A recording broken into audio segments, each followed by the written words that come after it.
हे मित्रांनो, तुम्हाला नमस्कार करतो. ओम श्री गणेश देवताय नमः. ओम श्री कुलदेवताय नमः. ओम श्री गुरुदेवताय नमः. ओम सर्वश्री इष्टलिंग देवताय नमो नमः. शिवशनाथ मित्रांनो, मी कडाप्पा परत एकदा आपल्या समोर हजर आहे. माझ्या धर्मकरम चॅनलमध्ये आपले सहर्ष स्वागत करीत आहे. मित्रांनो, पंचांग आजचे आता आपल्या समोर सादर करीत आहे. मित्रांनो, आज गुरुवार दिनांक 19 मार्च 2026, शालिवान शके 1947, सकाळी 6:54 1948 ला सुरुवात होईल. संवत्सर विश्वावसू, सकाळी 6:54 पराभव संवत्सराला सुरुवात होईल. अयन उत्तर मित्रांनो, ऋतू वसंत आहे. मास फाल्गुन, सकाळी 6:54 चैत्र मासाला सुरुवात होईल. कृष्ण पक्ष कृष्ण आहे मित्रांनो, सकाळी 6:54 शुक्ल पक्षाला सुरुवात होईल.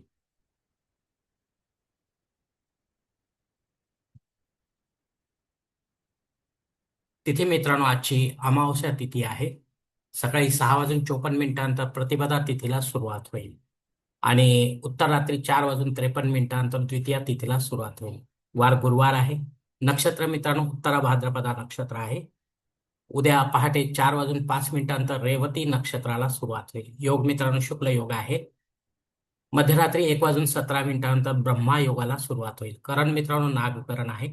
सकाळी 6:54 किंस्तुग्न करणाला सुरुवात होईल आणि सायंकाळी 5:56 भव करणाला सुरुवात होईल. तर उद्या पहाटे 4:53 बालव करणाला सुरुवात होईल मित्रांनो. रवी राशी बदल नाही मित्रांनो. प्रमुख ग्रहांची राशी स्थिती पहाटे 5:30 वाजता अशी असणार आहे. सूर्य मीन राशीत असेल, चंद्र मीन राशीत, गुरु मिथुन राशीत आणि शनिदेव देखील मीन राशीत असणार आहे. मित्रांनो, सध्या चंद्र राशीनुसार कुंभ, मीन व मेष या 3 राशींना साडेसाती सुरू आहे.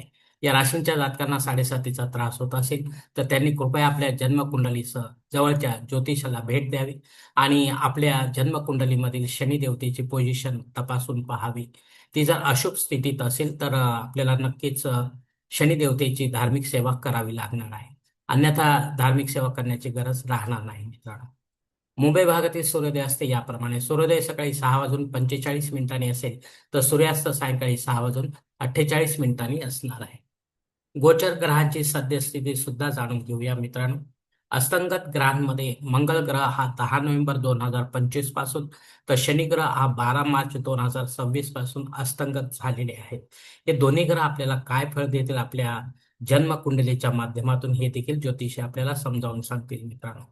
मित्रांनो, या पंचांगाच्या आधारे आता आपण आजच्या पूजेसाठी लागणारा संकल्प सोडणार आहोत. तेव्हा आपण आपल्या उजव्या हाताच्या तळहातावर एक पळी पाणी, थोडे अक्षर, एक फूल व फुलाची पाकळी घ्या आणि हा छोटासा संकल्प म्हणायला सुरुवात करा मित्रांनो.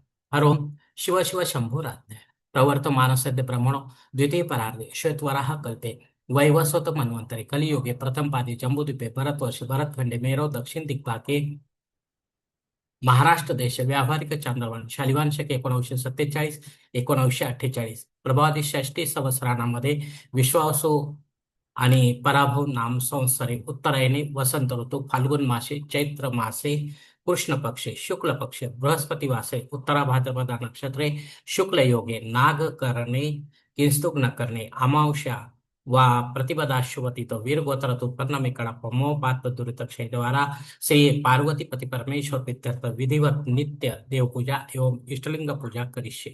मित्रांनो, याच ठिकाणी संकल्प संपलेला आहे. तेव्हा आपण आपल्या उजव्या हाताच्या तळहातावरील संकल्पाचे पाणी समोरच्या निर्मलाच्या थाळीत सोडून द्या मित्रांनो.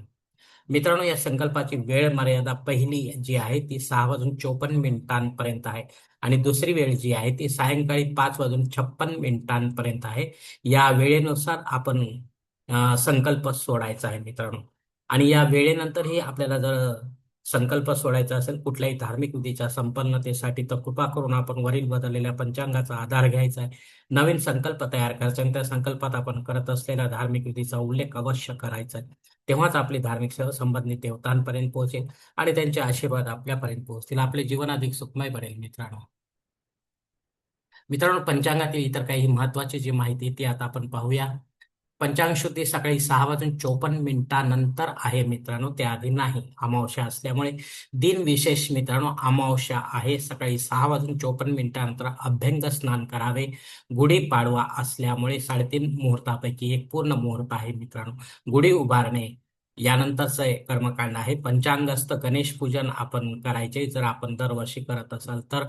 कुलदेवी नवरात्र आरंभ देखील होत आहे मित्रांनो. जर आपण या चैत्र आणि अश्विन या दोन्ही मासातील कुळदेवीचे नवरात्र घट बसवणार असाल तर बसवू शकता. पण आपल्या परंपरेनुसार मित्रांनो उगीच कर्मकांड वाढून घेण्यात काही अर्थ नसतो मित्रांनो. प्रतिपदा श्राद्ध कर्म आहे. या तिथीवर आपल्याला सोडून आपले नातेवाईक परलोकात सोडून निघून गेले असतील तर त्यांच्या नावाने आपल्याला पिंडदान युक्त किंवा पिंडदान रहित असे श्राद्ध कर्म करणे गरजेचे आहे. घरी करा किंवा तीर्थक्षेत्री करा, पण विधिवत करा आणि पंडिताच्या माध्यमातून करा. महत्वाचे म्हणजे अपराह्न काळातच करा, तेव्हाच आपली पितरसेवा आपल्या पितरांपर्यंत पोहोचेल आणि त्यांचे आशीर्वाद आपल्यापर्यंत पोहोचेल. आपले जीवन अधिक सुखमय बनेल मित्रांनो.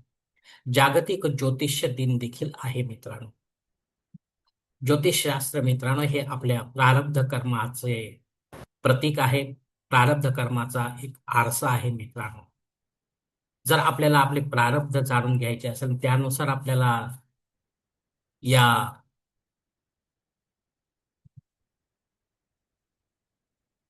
जीवनाचा मार्ग अवलंबायचा असेल तर आपल्याला बरीच काही मदत होऊ शकते मित्रांनो.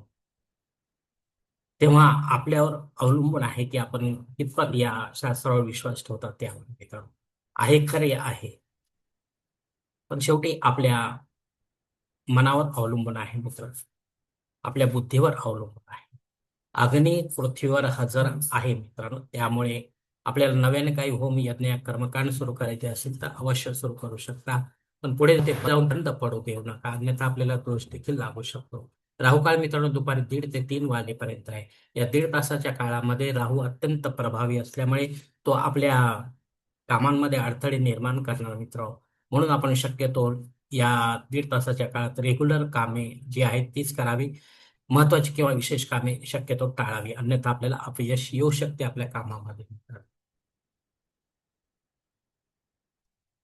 धन्यवाद मित्रांनो. आजचा हा पंचांगासंबंधीचा व्हिडिओ मी याच ठिकाणी संपत आहे. आपण जर माझ्या मताशी सहमत असाल तर कृपया माझे धर्मकर्म चॅनल सबस्क्राईब करा, लाईक करा, आपले कुटुंब मित्र परिवार शेअर करा. तसेच कॉमेंट्स बॉक्समध्ये आपले मत अवश्य नोंदवा आणि माझा पुढील व्हिडिओ आपल्यापर्यंत पोहोचण्यासाठी बेल बटन अवश्य दाबा. धन्यवाद मित्रांनो. पुढील भेटीपर्यंत आपण खुश राहा, आनंदी राहा, प्रसन्न राहा. हरिओम. शिवशंभो महादेव.